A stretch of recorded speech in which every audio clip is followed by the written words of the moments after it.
बिस्मिल्लाहिर्रहमानिर्रहीम। दिसंबर की ठिठुरती हुई सर्द रातें, हर तरफ अंधेरे का और हू का आलम था। सड़क पर इतनी धुंध थी कि हाथ को हाथ सुझाई न देता था। वो तीनों कपड़े की बड़ी गठरी उठाए तेज तेज कदमों के साथ कब्रिस्तान की जानिब बढ़ रहे थे। ये जोधपुर का पुराना कब्रिस्तान था। उन तीनों का मामूल था कि वो अक्सर रात को यहाँ आया करते थे, लेकिन आज ये कब्रिस्तान एक अलग ही तासुर दे रहा था। रात को कब्रों को पहरा देने वाले सभी परिंदे यानी उल्लू जाग रहे थे। उनके बोलने की आवाज सुनकर दिल डूब जाता था। कभी दूर से बिल्ली के रोने की आवाज सुनाई देती थी, लेकिन वो अब कब्रिस्तान की हदूद में दाखिल हो चुके थे। एक दोस्त बोला, यार आज नहीं, आज वापस चलते हैं। मुझे आवाज सुनकर बहुत खौफ आ रहा है। हालांकि यहाँ आना उनका अक्सर मामूल था, लेकिन आज उनके कदमों के साथ साथ पायलों की झनकार भी सुनाई दे रही थी और वो तीनों इस पर बहुत खौफजदा थे। मगर यह आवाज कहीं और से नहीं बल्कि उनके थैले से आ रही थी। दूसरे दोस्त ने कहा, डरो मत, हम यहाँ पहली बार थोड़ी आए हैं जो तुम दोनों परेशान हो रहे हो। कब्रिस्तान की कच्ची दीवार के साथ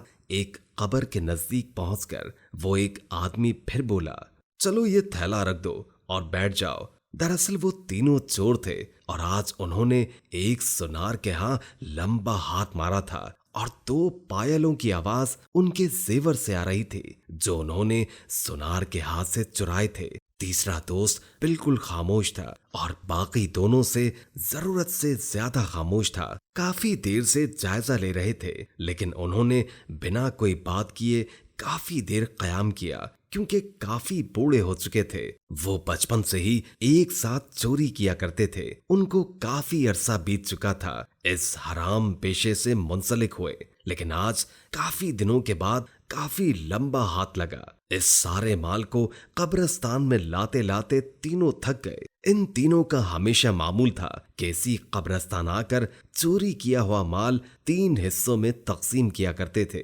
और आज भी चोरी किया हुआ माल तकसीम करने आए थे। अब बाकी दोनों के सब्र की इंतहा हो चुकी थी। उन्होंने अपने खामोश साथी को मुखातिब किया और पूछा, भाई क्या बात है, तुम किस सोच में गुम हो? मजीद बात करने से पहले इस वीडियो को लाइक करें, चैनल को सब्सक्राइब करें और महफिले दुआ का हिस्सा बनने के लिए कमेंट में अपना नाम जरूर तहरीर करें ताकि आप भी हमारी दुआओं का हिस्सा बन सकें।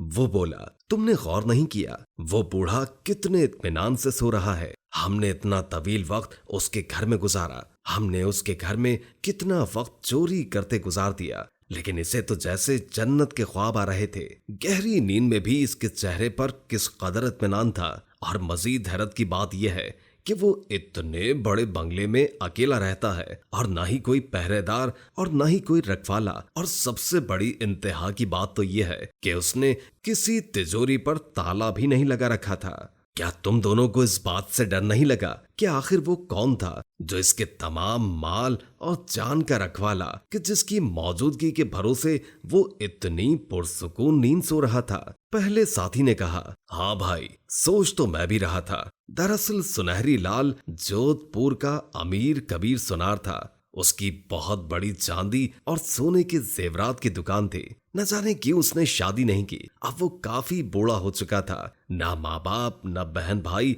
अकेला इस आलीशान बंगले में रहता था। इन तीनों ने सोचा कि कहाँ ले जाएगा सुनहरी लाल। इतना ज्यादा पैसा कमाकर आज उसके माल से ही वसूल करते हैं और इसी मकसद के पेशे नजर वो इस बंगले में चोरी करके इसकी तिजोरियों में से सारा जेवर लपेटकर अपने हमेशा वाले अड्डे पर ठीक रात के तीसरे पहर मौजूद थे, यानी कब्रिस्तान में। दूसरे साथी ने कहा, चलो भाई जल्दी करो, माल ज्यादा है, बांटने में वक्त लगेगा, कहीं फजर की अजान ही ना हो जाए, वरना तो आज लेने के देने पड़ जाएंगे। ये कहकर वो उस थैले की जानिब बढ़ा, लेकिन उसको ऐसा लगा कि जैसे थैला अपने आप ही पीछे की तरफ सरक रहा है। वो मंजर को अंधेरा और धुन का कमाल समझकर आगे बढ़ा तो अचानक करीब के एक पेड़ में किसी के चलने की सरसराहट सुनाई दी और तीनों चौंक पड़े। हैरत की बात यह है कि उस वक्त अचानक से वहां से धुंध भी ऐसे गायब हो गई थी जैसे कभी थी ही नहीं, और वो दरख्तों ने उन्हें साफ दिखाई दे रहा था। आवाज मुसलसल सुनाई दे रही थी, लेकिन वहां कोई भी नहीं था। तीनों सब भूल गए और आज उन पर खौफ ने अपनी धाक जमा ली थी। कौन है वहां?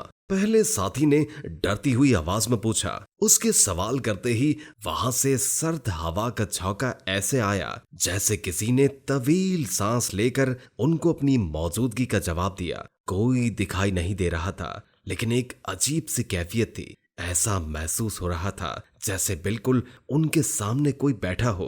वो तीनों डर गए और एकदम खड़े हो गए, और उनके खड़े होते ही यूं महसूस हुआ जैसे उनकी टांगें बहुत कमजोर हो गई हैं। इतने में एक तवीलुल कामत साया दरख्त की ओट से नमूदार हुआ और उनकी जानिब बढ़ रहा था। उसका कद तकरीबन 8 फीट के करीब था। उसका चेहरा देखना उनके लिए नामुमकिन था, लेकिन ये खौफनाक मंजर देखकर उनको दिल बंद होते हुए महसूस हुए। पिछले 30 सालों से ये इसी कब्रिस्तान में रात के वक्त आया करते थे, लेकिन आज तक कभी ऐसा नहीं हुआ था। और वो साया जो ही उनके करीब पहुंचा, तीनों ने खौफ के मारे अपनी आंखें बंद कर ली और साया उसी झोंके में गायब हो गया। साथ ही उन्हें अपनी आंखों के सामने तेज रोशनी का एहसास हुआ और तीनों ने आंखें खोल दी, और ये रोशनी बाकी उसी दरख्त की जड़ में से नजर आ रही थी। रोशनी मद्धम होते ही वो तीनों क्या देखते हैं कि एक नूरानी सूरत वाले बुजुर्ग दरख्त के साथ टेक लगाए बैठे हैं, और इन तीनों में बोलने की हिम्मत नहीं थी, लेकिन वो तीनों ये सारा मंजर देख रहे थे। इतने में एक बुजुर्ग बोले, आज तुमने ये माल चोरी करके अच्छा नहीं किया। जिस नेक दिल इंसान का माल तुमने चुराया है वो अल्लाह का अजीज बंदा है। तुम तीनों नहीं जानते कि उसके घर, उसके माल पर क्यों कोई पहरा नहीं था, क्यों वो सुनार इतने इत्मीनान से सो रहा था, क्योंकि उसके माल का मुहाफिज खुद अल्लाह ताला है। वो सुनार जो भी कमाता है उसमें बराबर ज़कात की अदायगी करता है। अपने हिस्से के माल से वो गरीबों की मदद करता है, बेवाओं का खर्चा उठाता है, और इसीलिए अल्लाह ताला उससे खुश है। उसका माल हलाल होता है। अल्लाह पाक खुद उसके माल की हिफाजत करता है। आज तक तुम तीनों ने जितने लोगों का माल लूटा वो नापाक था। न वो ज़कात देते थे, न गरीबों की मदद करते थे। बस उसके माल का वो हिस्सा तुम्हारे जरिए उनके माल से निकल जाता था। लेकिन आज तुमने जो इस सुनार के हाथ से जेवरात चोरी किए हैं वो उस नेक गरीब आदमी को देने थे ताकि वो अपनी बेटियों की शादी कर सके, और इस तरह तुमने खुदा की नाराजगी मोल ली। और देखो कहाँ है वो माल जो तुमने चुराया था। वो तीनों हैरत में डूबे उन बुजुर्ग की बातें सुन रहे थे। उन्होंने जब मुड़कर देखा तो वो जेवरात वहां से गायब थे। वो बुजुर्ग कहने लगे, वो सब जेवरात अपनी जगह वापस पलटा दिए गए हैं। इस बात के साथ ही उन तीनों चोरों की टांगों की कमजोरी में शिद्दत आ गई और वो एकदम जमीन पर गिर गए। और साथ ही साथ वो बुजुर्ग बोले, तुम्हारी यही सजा है कि अब तुम अपनी बकिया जिंदगी अपनी टांगों से महरूमी में गुजारो। इसके बाद वो बुजुर्ग वहां से गायब हो गए और वो सुबह तक तीनों बैठकर रोते रहे, माफी मांगते रहे। लेकिन शायद अब उन्होंने तौबा करने में देर कर दी और उन्हें दुनिया के लिए इबरत का निशान बना दिया गया था। सुबह जब लोगों की वहां आमद शुरू हुई तो उन्होंने लोगों से मदद मांगी और अपना सारा किस्सा सुना दिया। कब्रिस्तान में लोगों का हुजूम लग गया था कि बज़ाहिर हमारे साथ रहने वाले 3 मुअज़्ज़ज़ इंसान चोर थे और अल्लाह ताला ने उन्हें सख्त सजा में मुब्तला कर दिया है। सच कहते हैं कि खुदा की लाठी बेआवाज होती है। जो लोग अल्लाह पाक की राह में खर्च करते हैं, अल्लाह पाक उनके माल की खुद हिफाजत करता है। और जो लोग अल्लाह की राह में खर्च नहीं करते, यकीन कीजिए कि उनके माल में से ज़कात का हिस्सा अल्लाह पाक निकाल देते हैं। कभी बीमारी की सूरत में, कभी चोरी की सूरत में, और कभी न जाने किस सूरत में अल्लाह पाक निकालता है। इसलिए मेरे मोहतरम अजीज दोस्तों, हमारे माल पर गरीबों का भी हक है।